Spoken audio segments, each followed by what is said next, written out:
Your home has a beautiful covered patio. You've got this great outdoor kitchen, you have this dining area, you have a chase lounge, you've got the flat screen TV on the wall, and you use it one day a week. Why? Well, in the spring of the year, it's because of the pollen. In the summer, it's because the sun's too bright. At certain times of day, it's because of the nosy neighbor, or maybe the mosquitoes are too bad. Well, there's a company out there that can solve those problems for you, and that's Shade Doctor LLC, the only source for the exclusive X-ray product in all of the United States. Whether you're in the Southeast, whether you're in the Midwest, whether you're along the panhandle of Florida, it doesn't matter. Shade Doctor can take care of your patio. Thank you for joining Improveit today. We've got a very special guest, a good friend of mine, a gentleman named Charles Clemons. Charles has spent a fairly lengthy career in the home improvement industry, working in territory and district level leadership roles. And the context and the contribution Charles could have for a conversation like we have today, I think is going to be pretty insightful as we're talking about the view from the middle. Within the home improvement industry, sometimes we have this disconnect, this divide between upper leadership and really the troops on the ground.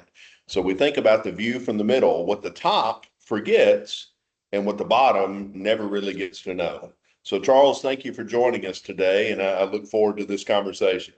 Thank you, Tommy. Glad to be here.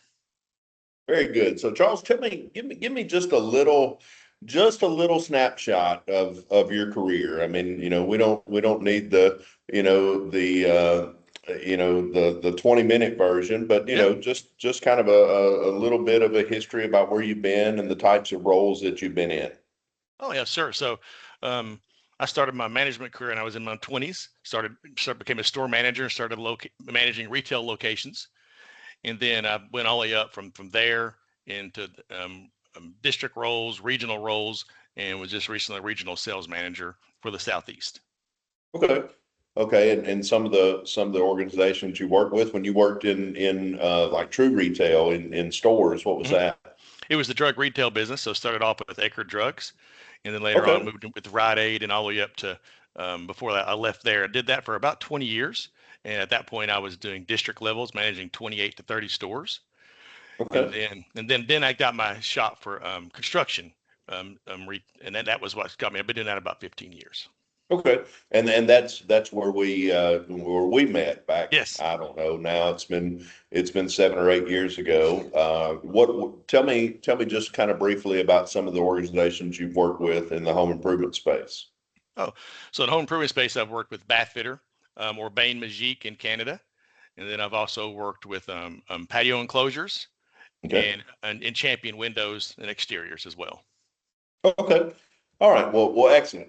Much of that world's very similar, right? Yeah. I mean, when you're dealing with a company like Champion or Patio Enclosures, I'm very familiar with great organizations, good people, top to bottom, all the way around.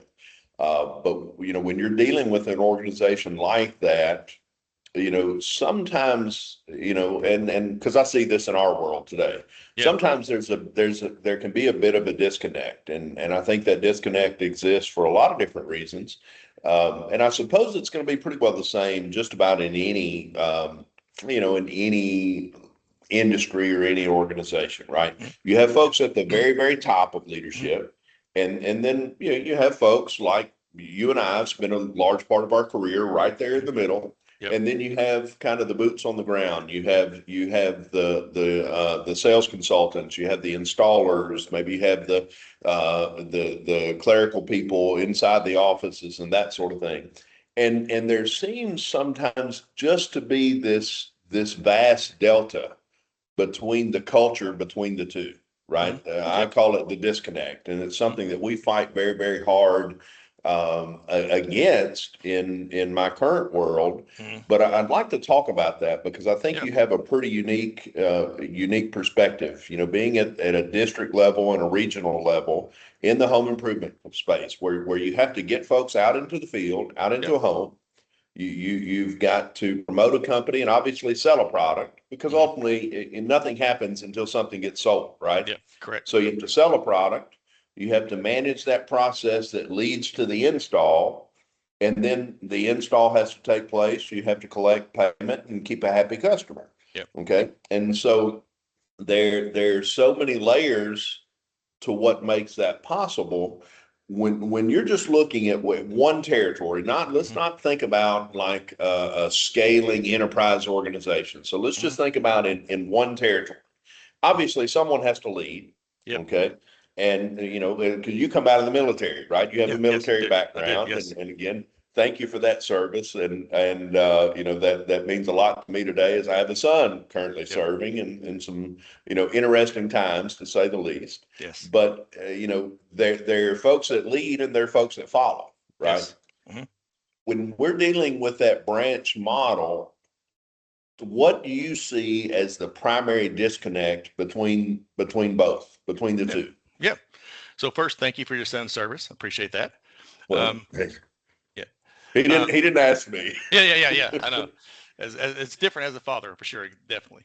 I really think it obviously starts at the top, which corporate, which I call the brass, right? Top brass being military. Then a lot of times the investors and the stakeholders, they come back with a budget every year, right? And this budget, lots of time, is based upon not necessarily what's actually happening in the current market trends or previous years. You always hear business companies saying, we want double-digit growth. You hear that all the time, right? That's what we want to have. We're going to promise this to our investors and so on. So once that comes into set, that's lots of times where you have unrealistic performance expectations right from the beginning of the year, right? Absolutely. We're double-digit growth. Don't care if you've had 3% last year. Don't care if gas prices are rising, right? We've promised this. So then the top brass, they have to create a plan, right, to make this budget, and they'll go ahead and distribute it out. Okay, we'll give it to so and so, and a lot of times they try to base it upon maybe the staffing levels, maybe performances, but when there's money left over, they can't go back and say, hey, sorry, we're not going to make it. They have to stick it out there anyway and pass it on, right? And then middle management, we're the NCOs, the sergeants, so to say. We have to implement that plan whether we like it or not, right? Or think it's even reasonable. And in many cases, I know you and I have done this. We've sent in a forecast ahead of time to make it feel like we have some say-so in it. But you'll get that budget back and it looks nothing like the forecast, right? And you're like, oh my goodness, did they even get my forecast, right? That's right. But there, there's no going back and say, hey, that's unreasonable. It doesn't matter. These are your orders, just like in the military. Make it happen. And so the people in the field, they get that day-to-day high expectation, especially like we talked about in sales. Doesn't matter if you sold well last year. What have you done for me today, right? And so that's I think a lot of the huge disconnect is we get these unreasonable, sometimes orders or expectations. And then at that point in time, everybody's so hard on each other. It's just so difficult to make that, the pressure is really a lot every day. Sure. No, absolutely. Because ultimately everybody involved within that process is trying to honor their commitments. Yep. We all have a master to serve, right? Hopefully we have a great master flying above it all. But we all have a master to serve. So whether it's a salesperson in the field trying to satisfy the quotas set by sales leadership, or whether it's that sales manager trying to satisfy his budget set at the regional level, or the regional directors trying to set what corporate sets. Yes. Well, even those folks at corporate, just like you mentioned, and I'm glad you kind of started off with that, because with the influx of private equity coming into the home improvement space. It wasn't really like that 25 years ago. No. But private equity has suddenly, woke up and says, hey, there's opportunity here. So they're buying up companies and they're acquiring companies and merging companies and all of this, and which is fantastic. Do you need to take your outdoor living to the next level? Do you want a different, unique structure that not everyone has? You need to check out a louvered roof pergola, custom built by Innovative Outdoor in Fort Worth, Texas. So regardless of whether you have an existing covered patio attached to your home, maybe you've got that structure by your pool, maybe you've got that structure in a great outdoor living area that you need more coverage and protection from the sun above, check out a louvered roof pergola from Innovative Outdoor. Call my friend Andy and he will take care of you. But ultimately, what they have to do is they have to have that heavy year-over-year increase, which what you mentioned earlier, double-digit growth, Yep. which is obviously fantastic. But the problem when you have Joe salesperson, that's looking and he's saying, well, hey, I've been getting 8 appointments a week, and I am a 50% closer. But even if I sold 100%, I couldn't meet these numbers.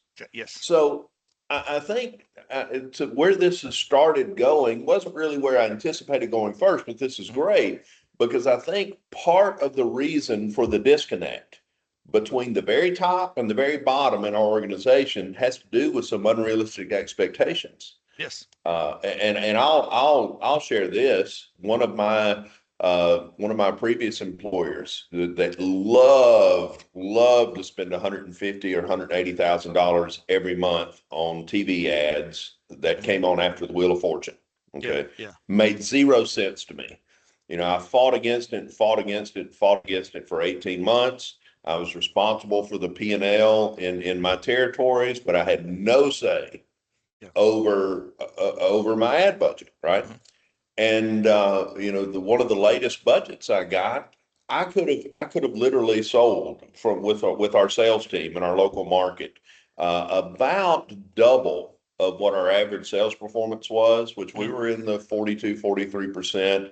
I could have literally sold 85% of the opportunities that we were given in a month, and we still couldn't hit that budget. Yeah. And while it didn't affect me personally so much, in that, I still had a job to do. I still had I had goals I had to try to meet. But what it really hurt is it hurt the morale of everybody around me. Yes. Okay, and there's only so much encouragement, positive attitude that you can put out that kind of keeps the train on the tracks. You know what I mean? Exactly. So you're right about that, because what happens is when you don't meet those expectations, you can't go back to corporate, and corporate can't go back to the stakeholders and say, hey, these are unrealistic expectations.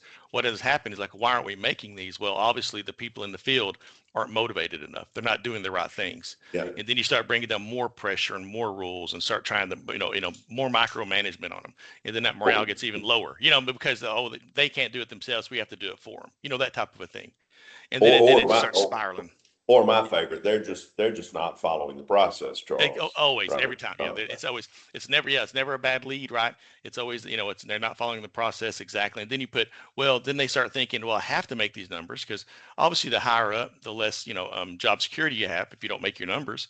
And so therefore they're going to start tightening up more and start checking the process. Okay, now we're going to record them and make sure they're hitting certain, Sure.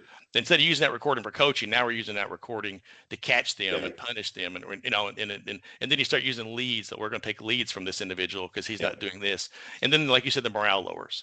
Well, you start instead of an encouraging, fostering environment, you start to weaponize tools that are great. Yes, Now, like exactly. we use some AI ride along type software in our world, and it is a fantastic tool. Fantastic tool. Okay, fantastic tool. But when you start to weaponize a good resource, it goes bad. Now, here's the scary thing. So, and I'm sure you'll see this, right? Because sometimes your opinion about things change as your perspective changes. Yes. Right. Perspective's reality. As I've spent much of my career in very, very similar roles that you have been in, district, regional level, those sorts of things. The last 3 years, I've been very blessed, very fortunate to lead at the very top of a very fast scaling, growing organization where if it's just low double-digit growth, hey, we think we're having, what's wrong? I'm talking we're growing 40 to 60% year over year, which is a fantastic place to be. But here's what's interesting, and this is kind of what brought along for me the idea of having this particular episode and talking about this subject, is sometimes when that perspective shifts, your opinion about certain things change a little bit. Yes. Okay. Mhm. And I'll example this. I can remember as a sales rep, which I'll die on this hill. Yeah. A sales rep is the best job in the home improvement space. Yes. Okay. 100%. The best role in the entire space. You got freedom. You get to go out, you run your calendar, you do what you do, you go home at the end of the day and you're done. Yeah. Right. Great job. Okay. You know, but nevertheless, so, but as a sales rep, I can remember, and I'm sure you can share this in your career, you saw certain things and you're like, man, that's so dumb. That doesn't make sense. I hate that. But then your perspective changes when you get in a little different perspective. You see how there are some benefit to some of these things. So Yeah. I'll example this like with a rehash. Mhm. I can recall, well, actually, your old boss and my old boss in a former world, on one occasion, rehashed an opportunity of mine that I had a commitment from the customer. And the guy came in behind me, sold it for like $2,000 less. Yep. And then the company had the nerve to not pay me for it. Yeah. Okay. But anyway, that's neither here nor there. But I can remember as a sales rep thinking this rehash business is so ridiculous. Mhm. Okay. But then your perspective changes a little bit when you're at the top perspective and you're looking at okay, well, we're spending, 150, 200, $250,000 a month, and that generates, an opportunity to ring 1,200 doorbells. Yeah. Okay. Well, when you're ringing 1,200 doorbells and you sell 300 jobs, well, isn't it a much better investment if you ring 1,200 doorbells and you sell 400 jobs? Yeah. Right. Yeah. So then from that perspective, rehash makes a lot more sense. Mhm. Right. So I say all of that to say, in your opinion, how can you keep the most positive culture, Mhm. even with perspective shifts like that, when you have something on one side that doesn't make sense, but when Yep. you have all the information on the other side, it Mhm. does make sense. How do you bridge that gap so that you keep the troops to where they can really maintain a very high level of buy-in? What's your greatest resource in business? What's the largest challenge your organization faces? Well, I can tell you from experience, it's people. The home improvement industry is challenging. Sometimes it's hard to find the right people. It's very difficult to find people as skilled as you need them. You need a partner that can help, and that's Bricks Recruiting. Whether you need senior level management, whether you need sales reps, whether you're in building, whether you're in roofing, any element in the home improvement industry. If you need staffing, if you need leadership, you need Bricks. So Whether it's about rehash or yeah. anything where there's Yeah. the disconnect. I think a big thing of that isn't it, and I'm glad you brought that up because being the sales rep is the greatest position because obviously you get paid upon your efforts and your skill set, regardless how you perform. That's important.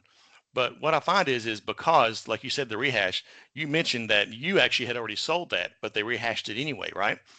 Yeah. Because they lumped you in with all the sales reps that maybe the ones that don't follow up and weren't going to sell and did a poor job. And you weren't doing that. You were doing a good job and had it sealed up. And so we have this we're in a political world. We got to treat everybody the same, right? Whether you're a performer or a non-performer. So they throw down this catch-all like a policy and boom, this person here is not a performer. I understand why that's being rehashed more, but this guy here is a top performer, a high closer. Maybe you have a special rule where his rehash would go further out. I know that doesn't sound politically correct, but performers would understand that. They'd, hey, and you give them a goal. I want to be a performer, so you don't rehash me as quickly or whatever it might be, to keep that Absolutely. morale. Because what you're doing is you're punishing the performers because of the non-performers, for example. Yeah. Yeah. Sure. And that's kind of that mindset goes counter company culture because Yes, it we does. we tend to try and foster this environment and we pull it from all other areas of life, which Yes. is ridiculous in other areas of Yeah. life, just as is in a company. Yep. The reality is, and I'll say this to the audience, and that's what you're saying, but you said Yep. it much more delicately than I will. Everyone is not the same. Yes. Okay.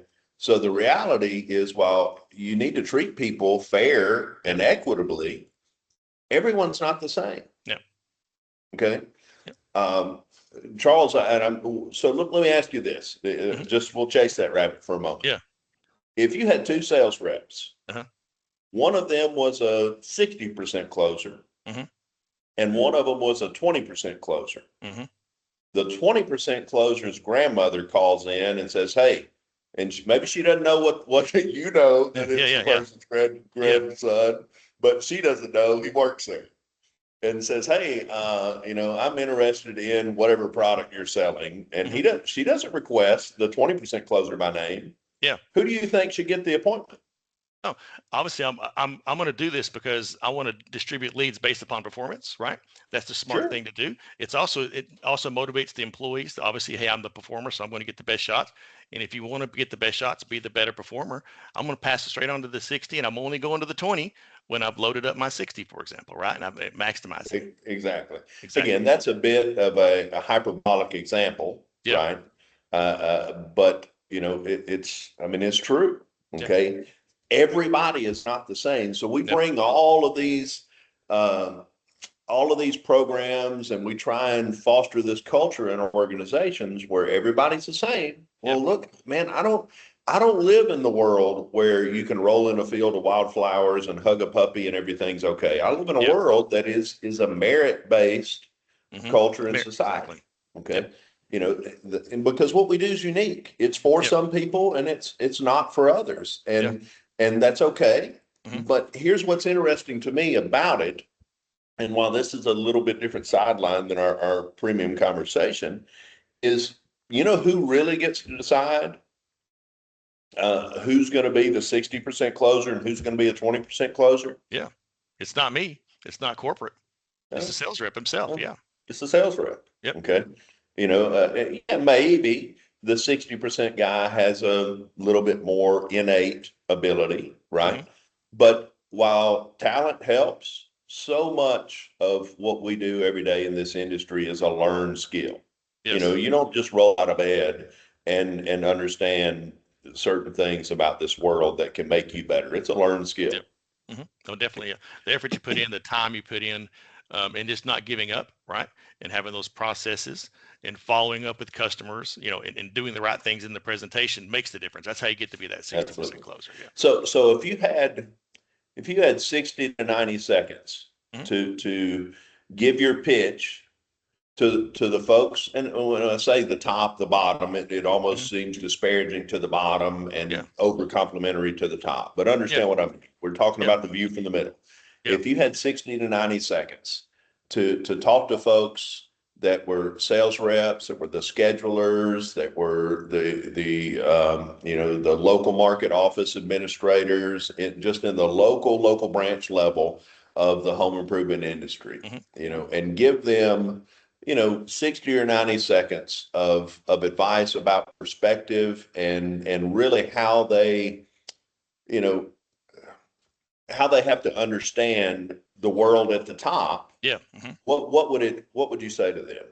I'd say, first of all, understand that many cases, these expectations that they're bringing down were not necessarily based. They didn't create these expectations, right? But they're responsible for obtaining those, right? Just as you're responsible for obtaining what you're given to you. And though it may seem unobtainable, always giving your best effort, always doing everything you can do you'll always reach the pinnacle of where you're going to get. Maybe you don't make those numbers. In many cases, you actually will with that right attitude. But if you go into the attitude of, hey, that's unreasonable, there's no way I can do that, you're right, you won't. It's always that's for sure. So always give it your effort no matter what. So a lot of times, the best sales rep, they don't even look at the goals and the budgets. You give me an appointment, I'm going to do everything I can, every appointment. I'm chopping it up piece by piece. The old saying, how do you eat an elephant? One bite at a time. Same thing on a budget, same things on a goal. Just focus on that one appointment. Forget about everything else. Once you're done with that, move on to the next one. And you'll be the best you can be that way. That's 100% correct. So on the flip side of that, what would you say to folks at the top, the C-suite folks, even people, in the private equity companies that control a lot of the companies in our world. But what would you say to those folks about how to have a better company culture and how to, just really avoid some of that disconnect? Now, granted, you can talk about cause and effect. It exists. Okay. Yes. Who's mostly responsible for it? It's hard to say, but I do think most of the time the groundwork for the disconnect does start at the top. Yep. Now, the reaction to it that is damaging, it's harmful, comes from the bottom. Yep. But the cause, I think, comes from the top. So what would Yep. you say to the presidents, the CEOs, the VPs, and those sort of folks that can ultimately foster the environment that's counterproductive to success? Yeah. So first, understand that your motivation is going to be different than the person in the field's motivation, right? They may not have the same level of motivation that you have because you're making 5 times what they're making, 6 times what they're making, right? And so therefore, maybe your time expectations are more. I'm a CEO. I spend 18 hours a day, working. That's what I do. But your field level employees aren't going to do that. They may not have that same motivation. They have a family. They have time they want to spend. So they've been willing to take less compensation, right? So understand that you're going to have to find ways to motivate them other than saying, hey, here's what you've got to do and do it, right? That type of thing. So expecting them to work as hard as you or as long as you may get some of those employees, but overall, probably not. So how are you going to motivate them in other ways, such as culture, contest, things to make it exciting, being understanding when things go rough, and helping them instead of beating them down. So understand they have a different level of motivation than you have. Do you need to scale your business? Do you need to get your products and services in front of the right customers? Maybe you need to build a new website. Maybe you need a very creative Google ad strategy or SEO built in behind your website. Well, if you need to take your business to the next level, you need to call my friend Billy with Grow Marketing in San Antonio, Texas. Okay, man. Thank you for that. I mean, Yeah. that's that speaks on a lot of levels. I'm reminded this morning of a text message that I sent about a Google review at about 5 a.m. Yeah. Okay. Yeah. Yeah. And I think something that folks like that folks like myself need to understand is I care about that review at Mhm. 5 a.m. Mhm. But probably my guy that's got to manage that review and fix the problem Yeah. doesn't care about it as much at 5 a.m. on a Saturday morning. Yeah. That's right. Okay. Yeah. Yeah. And that's a hard battle to fight, particularly when you've been a business owner, you work for yourself, and you carry that mentality in, Yep. to what you do. And I'm thankful to hear that, and it's a good reminder to listen to that sort of thing for sure. Yeah. Well, good deal, good deal. So you've recently made a shift in your world, right? I have. Okay. Tell me a little bit about what you're doing today. I'm now a national sales manager for a company that sells franchises.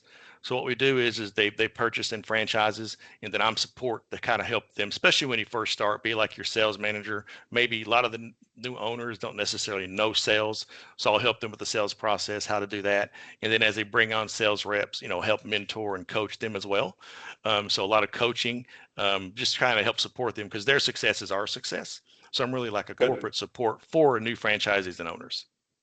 Okay. That franchise market is, it's pretty unique. Yes. In our organization, we don't have a franchise, but we have kind of a dealer model that takes up about 35% of our organization. And, Mhm. it's very different. Some of the same challenges, but completely unique challenges. What do you Yeah. see that's a unique challenge in your role today versus some of the previous stops you've been? Yeah. So a lot of times with new owners and franchises, they're looking at, they want to build something for their family. They want to build something of value. They want to change their life and be in, and kind of have that dream of like some people have a dream of owning a home, dream of owning their own business.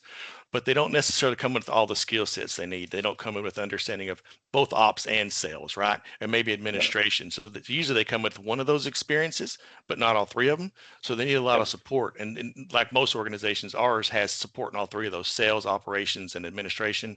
And so we'll help them where they need the help.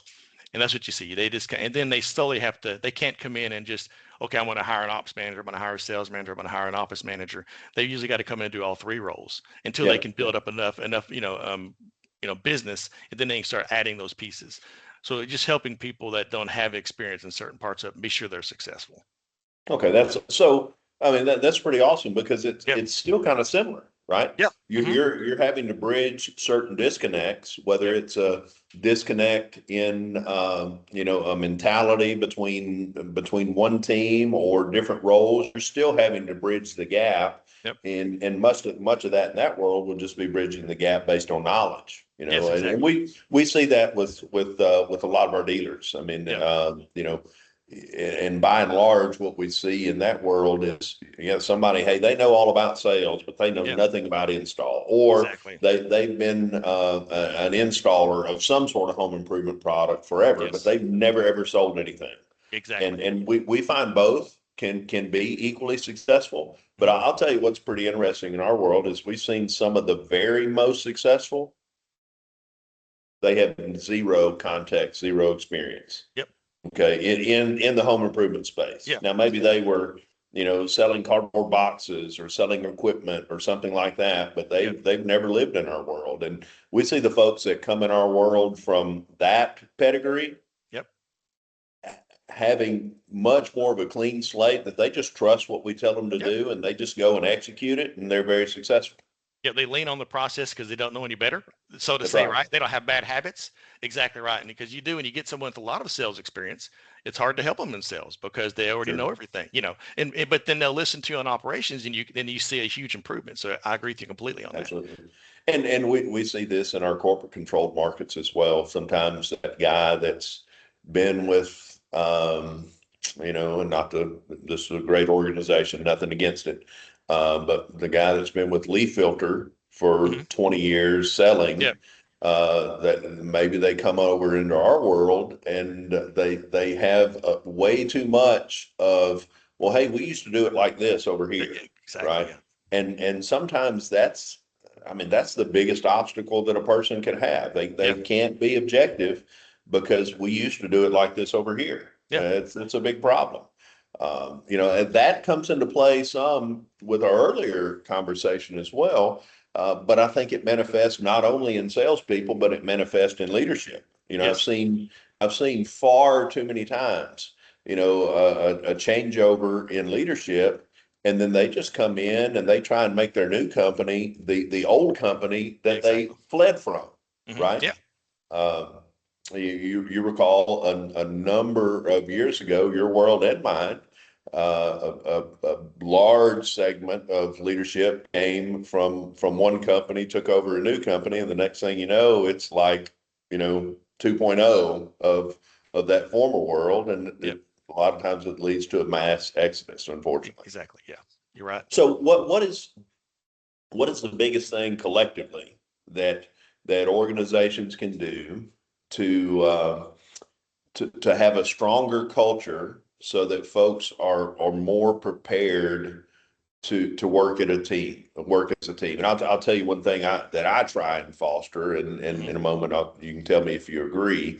But from your viewpoint, what is just one thing? Not, earlier we were talking about what would you say to folks at the bottom? Yep. What would you say to folks at the top? What would you say to everybody? Yeah. Obviously, the one word would be communication from the top and the bottom, because most times communication flows one way only, and then it stops at the bottom, right?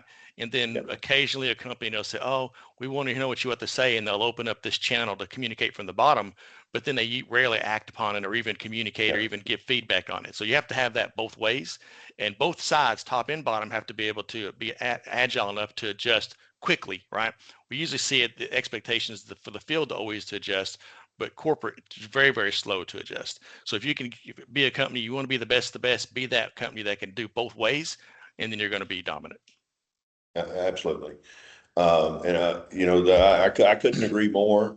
You don't want that communication to end in a dead way street. Yep. One thing we've tried to do, and we're certainly not perfect at it, Yep. but on certain things, certain of the whys behind things, we try and over communicate. And I always like to say, hey, the better you understand even something that's not your role, even something that you have nothing to do with, the better you understand how we do it and why we do it, the better you can live in your role.